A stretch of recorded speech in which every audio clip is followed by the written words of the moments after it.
Сұрақ қойыңыз, біз жауап береміз. Тұрғындарды сумен қамту және шайынды суды бұру қызметі бойынша тұтынушылармен кері байланыс орнату су ресурстары маркетинг жауапкершілігі шектеулі серіктестігінің күнделікті жұмыстарының бірі. Мекеменің қоғаммен байланыс бөлімі менеджерлері әр айдың соңғы бейсенбісінде Facebook әлеуметтік желісіндегі аккаунт арқылы тікелей эфирде байланысқа шығады. Біз тұтынушылардың кәсіпорын қызметіне қатысты барлық сұрақтарына жауап береміз.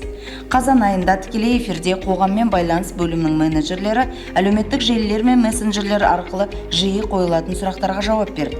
Оның ішінде, мысалы, Каспи қосымшасы арқылы төленген берешек бірден есептен шығарылмайды. Неге? Су беру қандай жағдайларда тоқтатылады?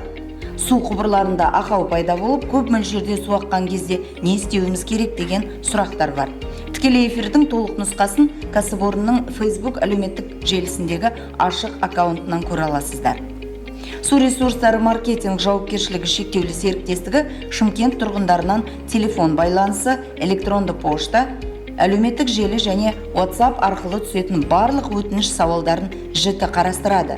Әрбір жайт бойынша тұтынушымен кері байланыс орнатылады, түсініктеме беріледі, немесе туындаған мәселені шешу үшін тиісті шара қабылданады, міндетті түрде. Сіз қоғаммен байланыс бөліміне келесі нөмір арқылы хабарласа аласыз.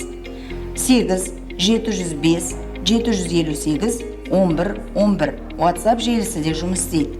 Электронды поштаның мекен жайы smi@vrm.kz. Сонымен қатар Facebook және Instagram әлеуметтік желілеріндегі ашық аккаунттарымызға жаза аласыз.